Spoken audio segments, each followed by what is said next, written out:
The observation deck of the Sovereign's watch hummed with the low thrum of 1,000 monitoring systems, each one trained on the planet below. Commander Rick's Talon stood at the central viewport, his 4 eyes fixed on the dense jungle continent that dominated the southern hemisphere. His scales rippled with barely contained tension, a biological response his species had evolved over millennia to signal danger to the pack. "Commander, the human shuttle has landed in Sector 7, reported his communications officer, her voice carefully neutral. Dr. Arya Lorne is proceeding with the xenobiology survey as planned. Rix's primary eyes narrowed. The humans, even after 3 years of alliance, even after they'd proven themselves invaluable in the Kresh Wars, his people still couldn't quite comprehend them. The galaxy had learned to fear humanity's tactical brilliance, their stubborn refusal to surrender, their uncanny ability to weaponize anything from stellar radiation to their own biology. But fear and understanding were different things entirely. "Maintain visual contact," he ordered, "and keep the intervention teams on standby." The planet below, designated Research World 47, was a proving ground for the Galactic Council's latest initiative, cataloging Death World species for potential integration into civilized space. It was humanity's idea, naturally. Only they would look at creatures evolved in environments that killed 90% of colonization attempts and think useful allies rather than existential threats. On the main screen, Arya Lorne's helmet cam provided a first-person view of the jungle floor.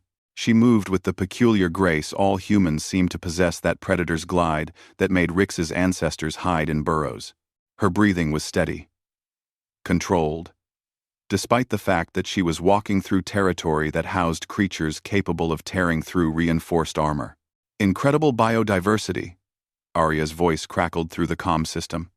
"I'm reading 17 distinct species within a 50-meter radius.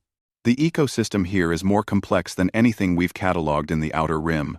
Rix watched as she knelt beside a luminescent fungi cluster, taking samples with practiced efficiency. Around the observation deck, his crew watched in fascinated silence. Humans on Death Worlds were always compelling viewing, like watching someone juggle fusion cores while walking across a plasma field. Then the sensor array screamed a warning. "Commander!" His tactical officer's voice cracked with alarm. "Apex predator, 300 meters, and closing on Dr. Lorne's position. Classification: razor wing stalker. Estimated mass: 400 kilograms. Threat level: extreme." The observation deck erupted into controlled chaos. Crew members rushed to their stations. Weapons systems powered up, and the intervention shuttles began their launch sequences. On screen, Arya had frozen, her hand moving slowly to the plasma pistol at her hip. "Dr. Lorne, you have an apex predator incoming," Rix transmitted, forcing his voice to remain calm. "Recommend immediate extraction." "Negative, Commander," Arya replied softly. "I'm tracking it." Through the helmet cam, they watched as the razor-wing stalker emerged from the undergrowth.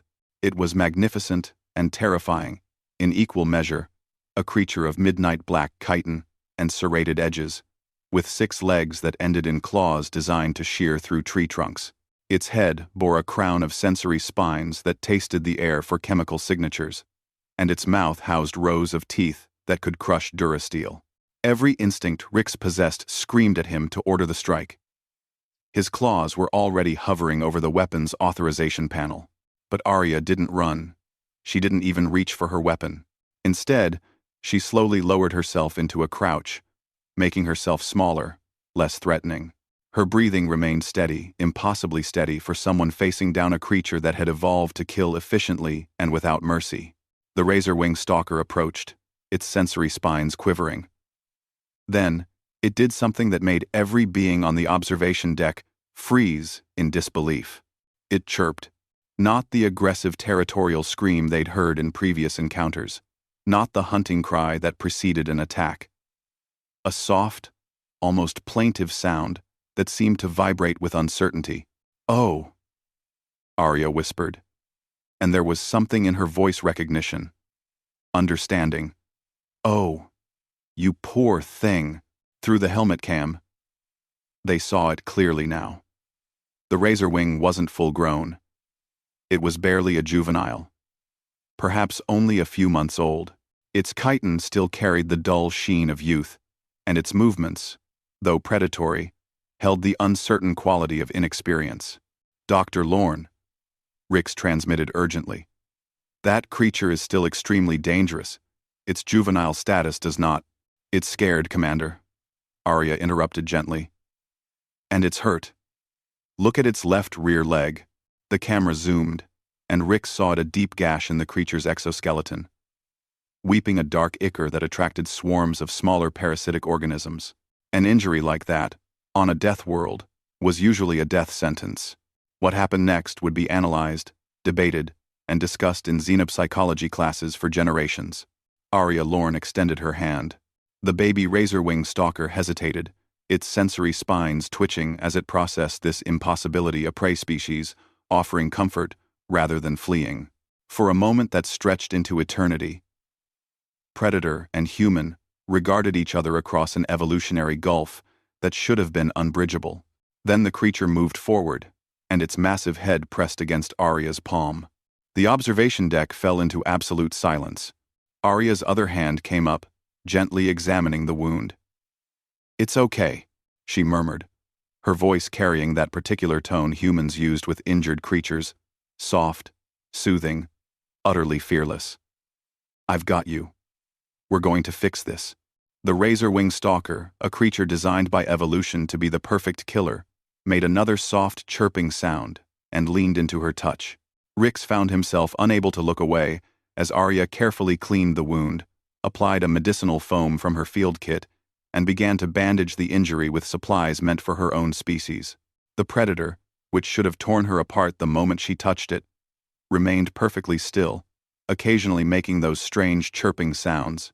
"Commander," his communications officer whispered, "are you seeing this?" "The entire fleet is seeing this," Rix replied quietly, and they were.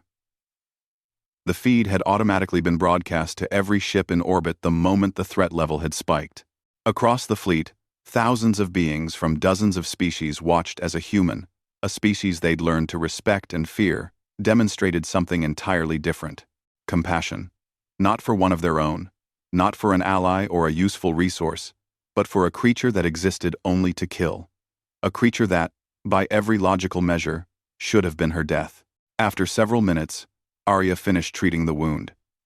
She slowly stood, taking a step back to give the creature space. The baby razor-wing stalker looked up at her with eyes that gleamed with an intelligence no one had previously documented in the species. Then it did something else, unprecedented. It bowed its head, touched its sensory spines to her boot, in what could only be interpreted as a gesture of gratitude, and disappeared back into the jungle with a speed that belied its injury. Arya watched it go, then tapped her comm unit. "Commander Talon, you still there?" Rix realized he'd been holding his breath, a human expression he'd unconsciously adopted. "I'm going to need to extend my survey time," she said calmly, as if she hadn't just revolutionized their understanding of Death World predator psychology. "And I'll need authorization to establish a long-term observation post. If one juvenile can demonstrate that level of cognitive flexibility and social intelligence, we need to completely reassess our understanding of this species." "Granted," Rix heard himself say, though protocol demanded at least 3 levels of authorization for such decisions. As Arya continued her survey, moving deeper into the jungle with that fearless human stride, Rix turned to address his observation deck. His crew stared back at him, with expressions that mirrored his own bewilderment. "Begin comprehensive analysis of the interaction," he ordered. And someone explained to me how she knew that would work. His xenopsychology specialist, a Threnai with 6 doctoral degrees, slowly shook her head. "Commander, I don't think she did know. I think she simply cared. Despite the danger, despite every logical reason not to." Rix looked back at the screen, where Arya was now cataloging plant samples while humming softly to herself. Somewhere in the jungle behind her, a baby apex predator nursed its newly bandaged wound, and remembered the strange prey creature who had shown it kindness. The galaxy had learned to respect humanity's capacity for violence, their tactical genius, their stubborn refusal to accept defeat. But perhaps, Rix thought, they'd been focusing on the wrong traits.